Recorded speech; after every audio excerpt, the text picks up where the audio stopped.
bahas mengenai overview copper smelter di Indonesia.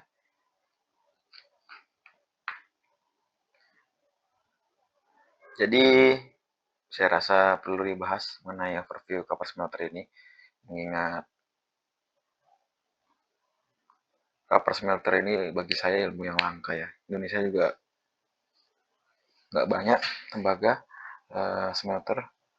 Saya rasa perlu saya sharing. Oke, tujuannya kita ingin mengenalkan prosesnya, kemudian flow diagramnya,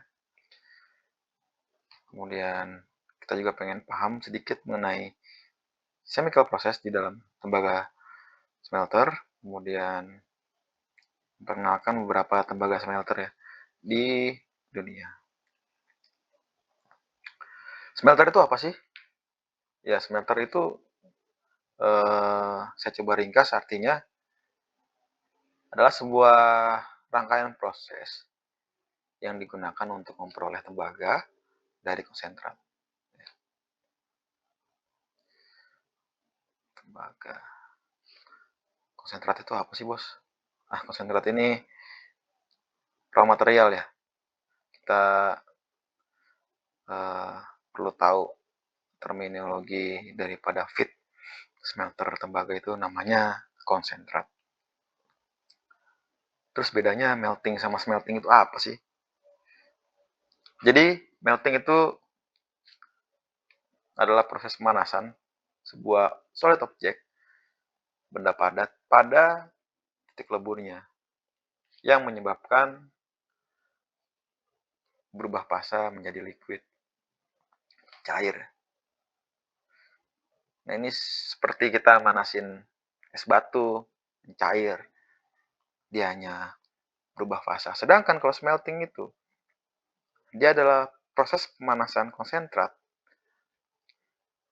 di atas titik poinnya, tapi dipanasinnya itu dengan melalui reaksi eksotermis. Ya, kalau ini dia pakainya energinya itu mungkin adalah gasolin atau gas alam. Kalau ini dia energinya adalah reaksi oksidasi.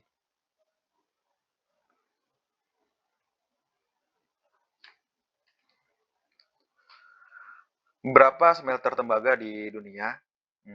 Saya ambil dari buku Davenport tahun 2002 ya. Jauh sekali, sekarang 2026.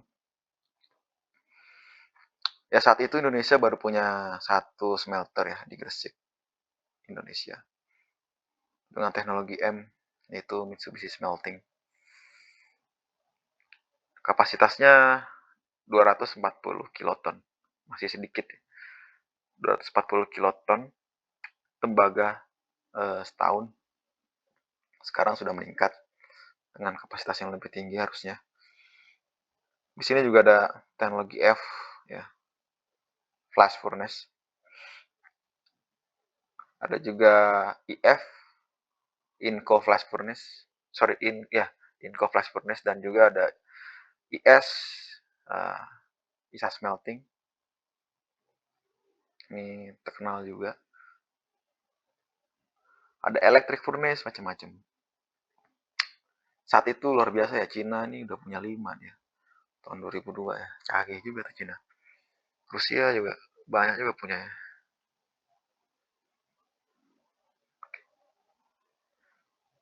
Oke. Chili juga. Wah, keren deh.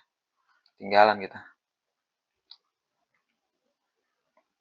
Ya, di Indonesia smelter tembaga itu kita punya 3 ya. Mungkin koreksi kalau saya keliru. Yang saya tahu hanya 3. Yang pertama di Gresik, teknologinya double flash, lisensinya milik Metso dari Finlandia. Canggih emang Eropa bikin teknologi. Dia kapasitasnya itu bisa mencapai, mengolah 1,7 juta ton tembaga, konsentrat setahun. Kalau di Gresik yang kedua, kita juga punya smelter teknologi Mitsubishi dengan lisensi dari Mitsubishi Material Corporate License. Dia teknologinya bisa mengolah 1,3 metrik ton konsentrat per year. Oh ya, ini yang pertama ini punya Freeport ya, baru beroperasinya 2024 ini. Kemudian yang di Gresik ini pionir ya, yang kedua ini punyanya PT Smelting. Ini smelter pertama di Indonesia. Saya lupa dibuat di tahun 95 kalau nggak salah. Nah yang terakhir Nusa Tenggara Barat ya. Dia teknologinya double flash juga, cuma saya nggak tahu lisensinya punya siapa ya. Mungkin tolong kasih tahu saya nih, teknologinya pakai teknologi apa.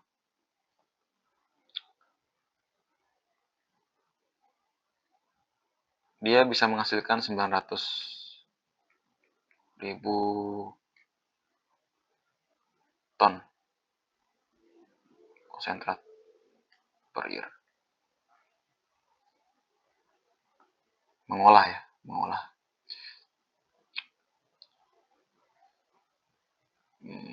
Ya kira-kira seperti itu ya. Ini PT-nya PT Aman.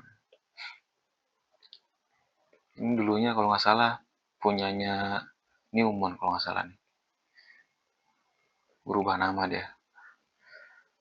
Ini PT Aman. Oke, karena di Indonesia ada dua, saya coba bahas sedikit mengenai smelter Mitsubishi dan Plus Smelting. Jadi kalau Mitsubishi Smelting itu, dia prosesnya continuous. Saya menyebutnya continuous. Karena dia tidak ada perubahan fase di dalam prosesnya ini. Apa saya bilang nggak ada perubahan fase? Dari awalnya solid, konsentrat, dia mengalir sampai produk blister copper itu liquid ya. Oke. Sedangkan kalau pas melting itu bertahap ya, berjenjang. Dari sini, sini dia ada buffer di sini. Nah, dari mula-mula solid diproduksi menghasilkan liquid, fasenya berubah jadi solid lagi. Dari solid diumpan, berubah jadi liquid lagi. Mula-mula kadarnya 30% sampai ke kadar 98,5. Ini juga sama ya. Persen, ya, kadarnya juga sama. Saya pribadi lebih suka Mitsubishi Smelting ya, karena canggih dia. Canggihnya yang dimaksud bagi saya adalah ya ini continuous. Dia heat loss-nya rendah. Kenapa saya bilang rendah ya? Karena dia mempertahankan temperaturnya itu sampai blister copper. Berbeda dengan fast melting yang dia berubah fase. Bayangin dari 1200 menjadi ke 30 derajat Celcius, ini ada heat yang hilang. Ya.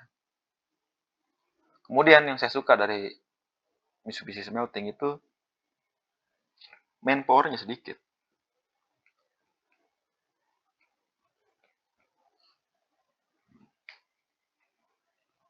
Kalau berbeda dengan flash melting, ini manpower-nya banyak ini. Kenapa saya bilang begitu? Nah, di sini tuh ada proses namanya tapping. Di sini juga ada tapping. Tapping itu jadi kalau karena proses di sini sebetulnya batch, dia itu perlu dikeluarin nih liquidnya kayak air mancur gitu ya. Nah, agak susah dijelasinnya, nanti teman-teman bisa lihat di YouTube. Tapping itu apa sih? Jadi dia mengeluarkan produknya itu caranya dengan tapping. Nah, ini butuh orang, butuh manpower.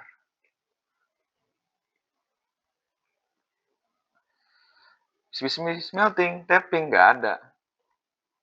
Mungkin ada, tapi sekali doang saat dia baru mulai prosesnya. Ya itu ya perbedaannya. Tapi flash smelting ini diklaim sama Metso dia teknologi bersih ya. Lebih bersih dibanding Mitsubishi Smelting. Nah, ini yang saya belum menilai seberapa bersih si Mitsubishi Smelting ini. Ya memang yang kita tahu ya, energi itu, perkembangan teknologi itu. Pengen yang energi yang bersih, yang efisien, kayak mobil kan, pengen yang lebih bersih, yang ramah lingkungan. Sama, itu pabrik-pabrik juga pengennya produksi yang bersih teknologinya. Terus konsentrat itu apa sih? Ya, konsentrat itu awalnya ore itu dari gunung ya. Kita punya di Papua yang besar di sana. Kemudian diubah jadi konsentrat. Tuh, jadi butiran-butiran halus ya, ditumpuk-tumpuk. Gambar jelek banget. Ya, konsentratnya itu dinaikkan kadarnya dari 2% menjadi 30% dengan proses fisika di sini. Namanya flotation. Ya, saya belum bahas masalah flotation ya. Ini adanya di Pit Preparation ada di Papua. Untuk yang PT Freeport ya.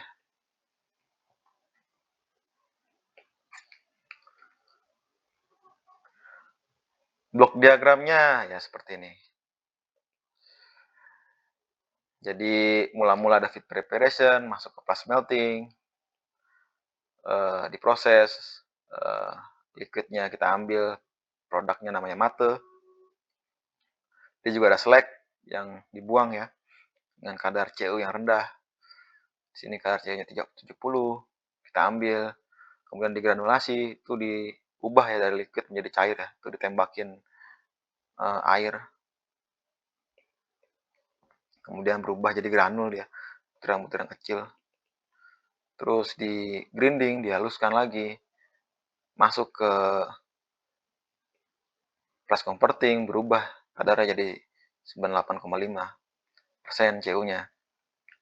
Dan lanjut di fire refining, casting, dan electro refinery. Nah, ini nggak kita bahas ya.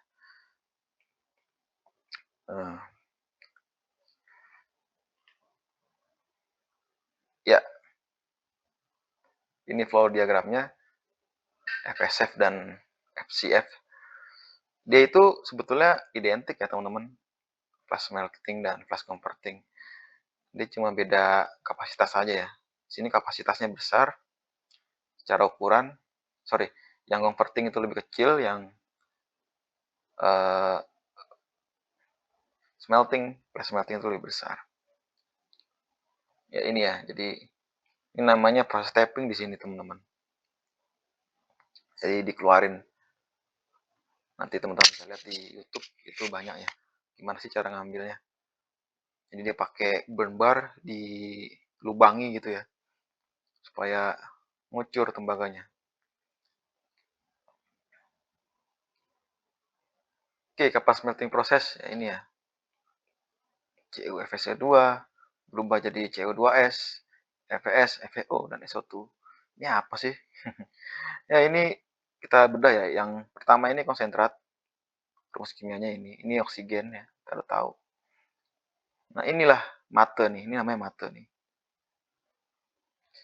Ini slag yang produk yang tidak kita inginkan, yang ini off gas. Oke, inilah yang kita ingin kontrol ya di dalam proses melting. Sebetulnya lebih kompleks lagi, tapi ini hanya reaksi simpelnya. Nanti kita bahas di bab selanjutnya. Oke, celangnya itu apa? Ya, Engineer itu selalu memikirkan juga namanya energi di dalamnya. Di energi ini perlu di-maintain. Tidak serta-merta, reaksi oksidasi ini meskipun menghasilkan panas, eee, tidak butuh energi, tetap temperatur di sini 1200 derajat itu perlu di-maintain. Pakai apa? Pakai energi ya. Bisa pakai gas alam, bisa pakai diesel, ya banyak cara untuk menjaga temperatur ini. Seberapa oksigen yang perlu kita butuhkan di sini? Nah, ini penting. Kan kita belajar stoikiometri ya. Nah, itulah bagaimana caranya kita memproses oksigen yang komposisinya pas. Bagaimana jika temperaturnya naik? Nah, ini kita nggak pengen temperatur itu sering menjalani waktu naik seperti ini, dan juga kita nggak mau yang turun seperti ini. Ya. Proses yang bagus itu ya seperti ini, ya, yang perubahannya juga terjaga ya, naik turun tapi ya so-so lah, nggak gitu tinggi, masih oke. Tapi kalau yang begini wah bahaya nih bos, jangan bos. Bagaimana kita maintain quality produknya ya ini, kita maintain, kita jaga mata ini. Komposisinya harus pas. Itu kisarannya 65% sampai 70%. How about the environment restriction? What should we do? Ya ini, SO2 itu bisa kita jaga. Ini toxic ya teman-teman ya. Hati-hati sama SO2 ini. Ini kita bisa tumbang ini gara-gara ini. Dan bawa penyakit ya di pernapasan. What if we have lose some copper in product? Nah ini yang kita nggak mau ya. Bos-bos itu nggak suka kalau tembaganya ini hilang. Ya sebetulnya ada tembaga di sini ya, di Slack itu namanya CU2O. Nah ini yang kita nggak pengen CU2O ini ada tembaga yang terlalu banyak di sini. Jadi komposisi itu produk itu mesti dijaga sedemikian rupa, sepas mungkin gitu. If too moist concentrated is the furnace and operation still good. Nah ya, ini nggak boleh lembab ya. Itu harus kering. Harus kering. Supaya apa?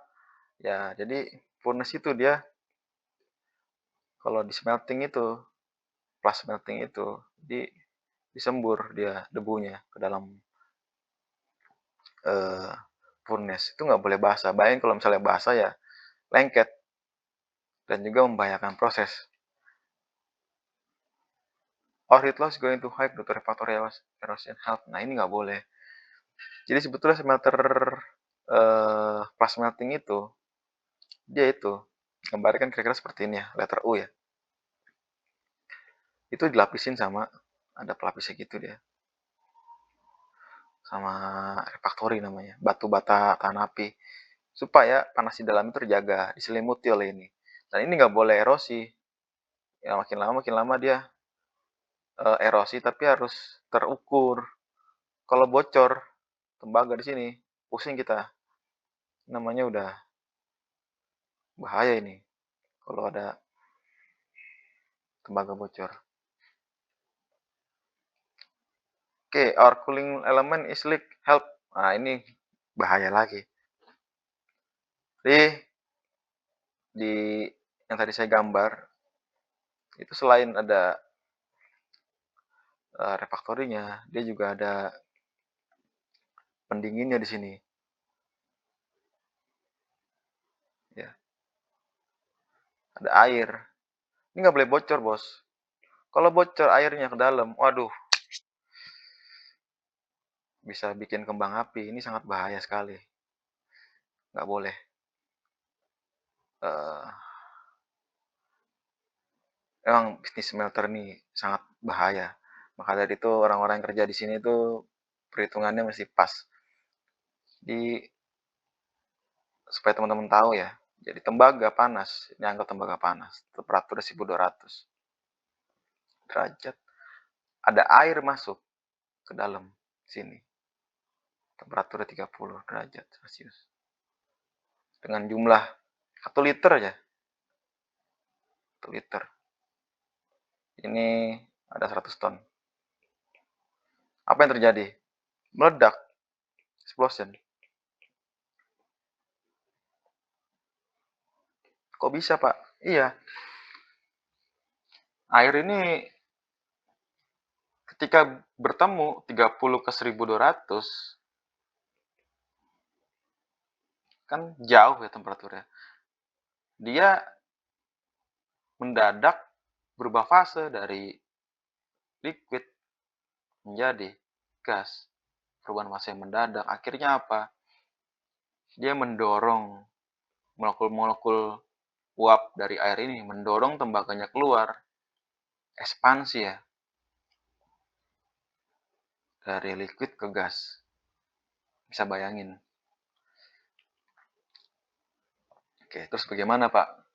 Kita supaya proses kita aman ya, ini penting. You should understand mass energy balance. Ini di chemical engineering dibahas di semester awal-awal ya. Kita akan bahas ini ke depan. Kita akan bikin matriks seperti Excel seperti ini. Nanti kita bahas. Oke, beberapa material heads ke depan. Kita akan bahas stoichiometry, matrix. Ada furnace include fast furnace yang perlu kita bahas juga. Kita akan mendalami autokumpu, flash smelting. Ini yang sedang kita bahas. Combustion full, nah ini energi ya. Kita akan bahas melt grade juga. Effect of moisture and leakage. Kita akan bahas energi trade-off, efek temperatur, heat loss, slag, dust, dan sebagainya. Oke. Terima kasih. Sampai ketemu di lain waktu.